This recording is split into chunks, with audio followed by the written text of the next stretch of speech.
I love that song so much. It says, where he may lead me, I will go. Amen. I love it so much. Yes, my story of how I came here at Purelight. So I was born in Mozambique. And at an early age, I don't remember, I wasn't aware. My parents moved to South Africa here in Mpumalanga. So I grew up here. I know the language of Mpumalanga. This is where I grew up. So now growing up, my father is a construction person. He loves to build. He works in a construction company. He's traveling all over. He comes once a month at home. So every time when other people are playing outside, when he is home, I am building, painting. I am working hard. And I hated it. Hated it. So when it comes to choosing a career for me, it wasn't difficult because I knew that, you know what, construction, I have to do something construction. And then I had to ask him, he said, you must be like my boss. He is a civil engineer, that's what you're supposed to do. I said, it's fine. I don't have a problem with it. So I grew up in Mpumalanga, at Dwaleni, Nelspruit here. And I didn't have many friends. I had just one friend who liked to fight a lot. Yeah. So whenever he was fighting, I remember this other time, they were fighting, and then I went there reading a quote saying, like, you know what? Blessed are the peacemakers. So they were fighting. I got in the middle of them trying to stop. That one brother punched me so hard. Gave me a huge punch, and the fight was over just like that. Yeah, so I said, yeah, I'm blessed. I am a peacemaker. Yeah, I am blessed. So in 2013, in class 2013, I was doing grade 10. Yeah, I'm a bit old. I was doing grade 10, 2013. There was a brother there who was an Adventist. So now every time we're attending Saturday classes, he's not coming. And I'm asking him, hey, what's your problem? Why are you not going to school? Why are you not coming? He's telling me that, oh, you know, it's the day of the Lord. What? What's that? No, it's the Sabbath. The Sabbath. What's that? Come to church, you will see. So, hey, okay, I'll come. Saturday, I'm wearing my skinny jeans, my all-stars, I'm going to church. I got there. I look nothing like these people now. They are all formal. They are speaking English. They are kneeling down. After praying, I'm standing up. They are still singing a prayer now. It's like a Muslim church. I'm like, yeah. I don't understand what's happening here. At school, I made fun of him. You and your church. I know. The elder gave me a book when God said, remember. He said, when you have time, read this. And I said, okay. I was bored this other day. I was reading that book, reading. Then speaking about the Sabbath. I said, okay, these people think they know. I'll show them. I'll have questions and then I'll come to them and I'll show them. They know nothing. This whole church is just a scam. Can't go to church on Saturday. Compile a lot of questions. Saturday I'm going there. There was a pastor, Pastor Mandla Mashian. He was there that day. Then he was there. I'm like, okay, I'm coming with my questions now. Asking him, if Saturday is the Sabbath and everybody on earth is seated down, waiting for the Sabbath and resting, then how come we are having different hours in the world? So if here is the Sabbath, what's happening in China then? I said, the Sabbath, yeah, but this thing doesn't exist, so you guys are lying. And then he sat me down properly, and then he started opening the Bible. He explained until I was convinced. And I said, who's this Ellen White, Mike? Because you guys are having a goddess here. You are praising someone here. And then he explained. I wasn't sure. Sabbath, But I would visit because I was loving the Sabbath schools, the singing. I started to enjoy, so I used to visit a lot. Until 2014. 2014, I joined. I said, you know what? I love this church now. Now I'm joining now. I joined and then I was baptized 24 September 2014. So 2014, yes. 2015, I was doing my grade 12. 2016, I went to TUT Pretoria, doing civil, yes. So now as I was doing civil, I attended STASIM there. STASIM was very nice. I noticed that I love evangelizing. I love missionary work. When I got there, I didn't know anything about courtship. So when I got to STASIM, then they started introducing courtship. What's courtship? I say, no, you must have a girlfriend, but you must do it like this. I asked them, okay, so we are not kissing, we're not doing any of these things. I said, no, okay, it's fine. It's fine, I must get myself one. and then be part of it. Yeah. Yeah. By that time, they chose me to be the chairperson. So yeah, now the chairperson must lead by example. I got myself again. Yeah. Myself again. I'm here, I'm leading by example. I'm courtshipping here. Yeah. Courtshipping. So I love to do missionary work. So what we do with this girl, I told her every time people are going out on dates, you and I are going to orphanages. At first she agreed. Save my NSFAS money. When it's enough, after 3 months, I'm taking her, we're going out. We're going to a missionary. to an orphanage. She hated it. She hated it so badly. Every time people are at spares, I'm like, okay, let's go. She hated it. She hated it. But then she kept on because the word is powerful, and she didn't want to express that, you know what, brother, I hate this thing. But she kept on taking her to orphanages. Until my friends tells him, they loved it. He loved it so much that he said, I want to join. But we are a couple, when you are alone. No, I want to join. And then he joined, 2 girls joined, then we called ourselves the Hands of God. Yeah. The Hands of God missionaries. Yeah, I said, okay. Every time we would go there. During your breaks, your holidays, we're organizing a program. Going out there, let's buy food for people, let's do these things. So we were having many ideas. Then I completed, it just didn't work. It broke off because the others were there, and then when I completed, I got my internship here in Mpumalanga, and then that group was done with. So now I'm in Mpumalanga. That group is not there. I'm serving in the church, and yeah, everything is coming all right. The elders are happy that I've grown spiritually. They see their progress now. The Lord has got this boy, he's back, and then he's fine. He's not gone into being a drunkard or something like that. He's back in the church.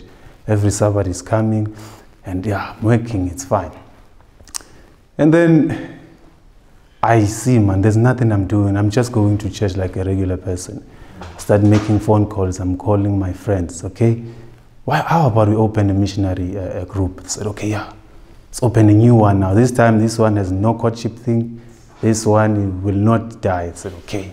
And what do we call ourselves? Okay, the End Time Gospel Missionaries. I'm like, all right, starting this one. So I'm starting it with 2 of my friends. They completed. 2 of my friends. We're starting this missionaries. Okay, now let's save money because we are all working. Let's save money and have enough money to go around and send people wherever we are. So what we would do is we would target places or families or kids without uniforms, depending on the agenda of the month, and then we would do those things. Then we give our reports, and I loved it so much. I loved it even more than going to the church. So, yeah, this I really love. And then we said, another lady added, she's in UMP Stasm. She came, and then others joined. Then we said, we do not have the proper training of a missionary group. How about we find a proper place where we can be trained as missionaries? And then a brother who loved Ella Luwacho so much, says, okay, I know there's a place in Mpumalanga, Machado. Like, no, there's no such. I'm here in Mpumalanga, I've never heard of such. I said, no, there is a place, a college. And I said, I'm going to call them and ask. And I called, and then my elder answered. I said, oh, my name is Albert. We are having this missionary group. We want training. How about we come for a week? And you suggested that, you know, it's a good idea. That's wonderful. But we are having a mission camp in December. Why don't you guys join them? And then he referred me to Brother Ashley then. Said, oh, okay. All right. So we were planning to go, all of us. So the others, they are working by that time, and they are closing work somewhere around your 15 or December that time. I was also closing work on the 15th, but I had my days for my leave. I haven't spent them all. I was left with 3 days. I'm like, okay, I'm going to work. And then on the 10th, I'm taking my days, and then I'm not coming back here. I'm going to the mission field. So on the 10th, I packed my bags in a hurry. It was a Friday. I went back home after work, pack. And then I'm going to Pretoria, from Pretoria to Northwest to join the others. I don't know anyone there. I've never seen any of these people. I'm new. And then I see Brother Ashley, okay. I know, Asibo Metembe, Brother Keith, everybody is there. Sister Pilile, Sister Rien. It was so nice. Oh, these people are, when they are joking, it's Christian.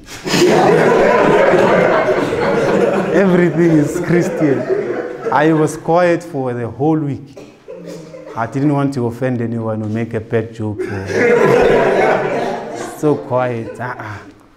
Everyone was so holy in my sight. These people. And then they started preaching. And then they are preaching. Oh, Brother Menzi, they are explaining the third angel's message. Easy. I've been struggling. I've been reading the Bible just to finish it up and go tell my friends, I finished. Finished. But these people know what they are talking about. They are quoting it like, it's easy, quoting. I don't know how to quote these things. I've been preaching, but no, man, I didn't understand what I was preaching. So now these people have a deeper meaning of the Bible.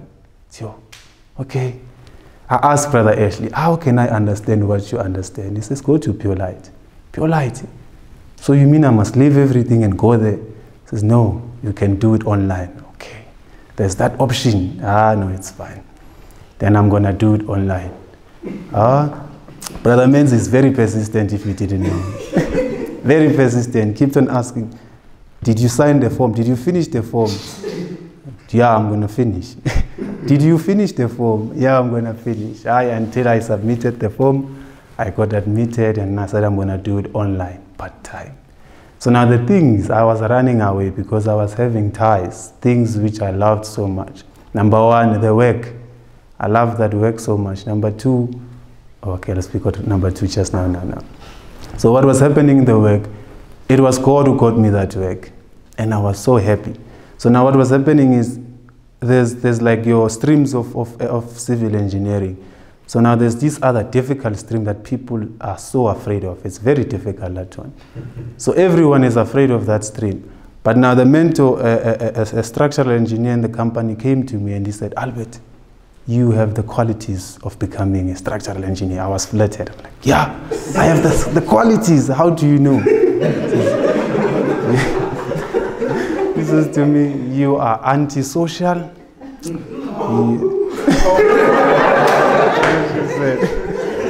You're antisocial.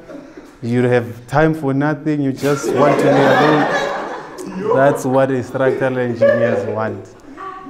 What do you mean? I'm cursed. This is a curse. He said, you will do the work properly without any disturbance. You don't party. You've never been drunk. You don't smoke. You just sit. That's it. So this is good for you. As this person, hey, that work is difficult, but I enjoyed. I loved it. Gave me projects. They were building a huge hospital in Mapulaneng, and then they gave me my building, my own building. Albert, this is your building. Design it from scratch. Send your bending schedules, columns, beams, slabs. I'm like, okay. I came. I was praying, Lord, I must know this thing. Okay. The Lord answers. Coming with huge positive reports here. I'm giving them. They are building these things. I go there. They say, come, Albert, you must see your building. I'm looking at a hospital being built. They say, this is yours. You, amazing. So now I must go to Purelight and leave this thing.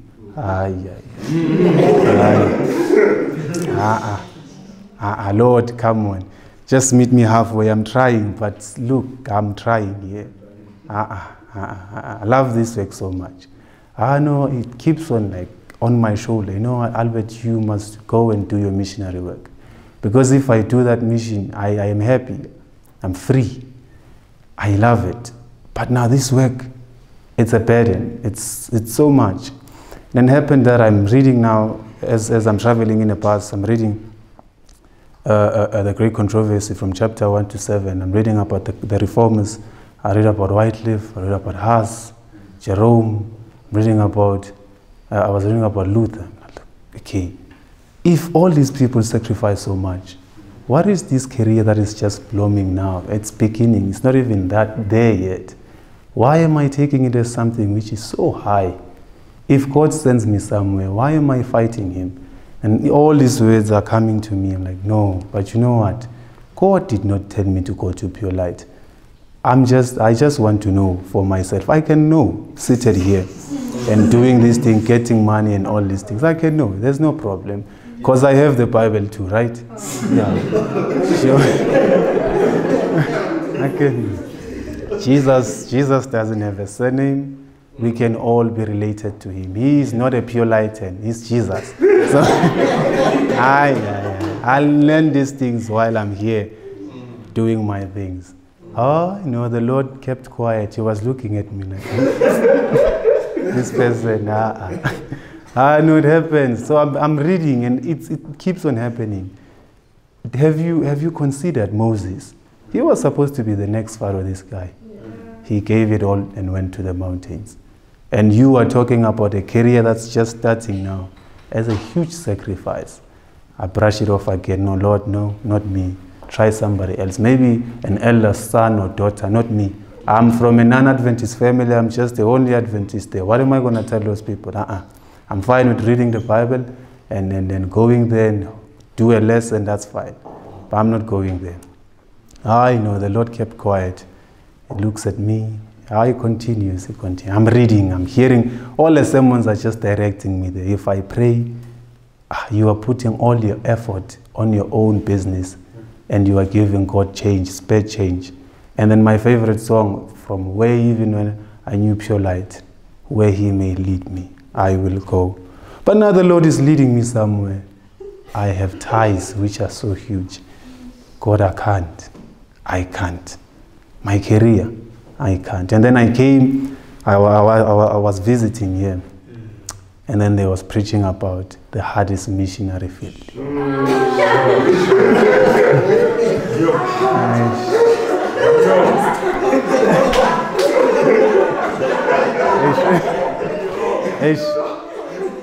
If Brother Luako knew, then I would say he planned it. But he did not know. It was God who planned that. You know what? You are needed there. You are supposed to be here. So now I went to that place on the very same Sabbath. I was praying, Lord, just make a way. If I am coming here, speak to those people, my employees, because they loved me so much. I was their greatest investment. They loved me. Because I was doing structures, nobody was doing structures. Everybody was afraid. And I was never taking lunch. People were taking lunch. I was always taking. You're promising me huge money, promotions. Yeah, no, it's good. Things are coming all right. And I told him, Lord, okay, it's fine. I see now. I am not going to harden my heart no more. I'm not Jonah. I'm not. I'm coming here. Just make the way. I don't have the money. My parents are going to be angry. My family, everybody's going to be angry. Nobody will understand. But you know, if it's your way that you want me to go, you are leading me, I will go. I will not fight. Then it's fine. I came back and I told the others, I am coming next week. I'm going to pack my bags, and to make assurance, I'm going to leave my stuff so that I come to Purelight. Yeah. Then I went back to work. Early in the morning, I'm always the first one in that work, always there. Then the boss comes, Albert, I know. Looking at it. Something else is coming, you don't know. You don't know. So yeah, I know, I just do my things, I do my bending schedules, because I was given a building to finish. Okay, I'm finishing this building. As soon as I finished that building, another one came. Okay, how am I going to tell them? If I don't tell them now, next week they're going to give me another building, and I'm going to keep on postponing, saying, no, I'm going to come next week. Then after doing that building, being left with the other one, I prayed. I went to the boss's office, sat down with him. He thought I was going to ask for a raise or something. I started telling him about God. I always preached to him, so he understood. Like, okay, so what's happening, Albert? What do you want to tell me? Like, no, there's something which is very much important here. God wants me to work for him.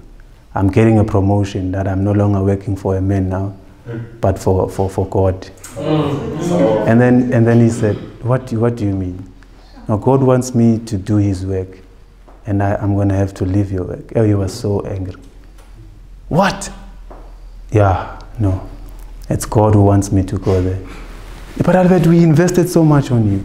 We are buying you new laptops. We are getting you all this stuff, licenses for all your programs. No, I don't know what to say. I also have this burden on my shoulders. But I know that if I prolong this any longer, my heart will be hard and then I will not go there, and I don't want that. And he said, no, if it's what you want, we cannot hold you. It's fine, but please finish the work for 2 weeks and then you will leave. Yo, that 2 weeks. Ish. Nobody is talking to me. Everyone is angry. Albert, you are wasting your future. Everyone is saying, you were promising. All the company was looking up to you. Structure, it's good. You were going to make a lot of money, but now you are going. Yeah, I don't know. I have to go. The Lord calls me and I cannot say anything. And then for that 2 weeks, it's been like that. It's been rough. When I get to my table, it's me, computer. I'm just doing my work. Nobody's talking. I'm putting my earphones. I don't want to hear anything. Because every time, Albert, are you sure? I even signed everything. It's fine. Resignation letter I submitted. Everything is done. Then now I have to tell my family, my mother. Ish. And I have to tell my mother now, there's Purelight. So now there's a neighbor who is a pastor, but your charismatic pastors, you know how they live. So he's like a crazy person. So my mother says, you want to do what? To be like that person? No, ma, it's not like that. The thing is, and she says, why don't you tell your own elders to go? Because they went to universities and they are working now. Why don't they go? No, you won't understand. She says, no. Why don't their sons or daughters go? Why should it be my son? Like, no, ma. No, I must do this thing. You will understand one day. She doesn't understand even until this day. So yeah, that was the thing. It was very hard.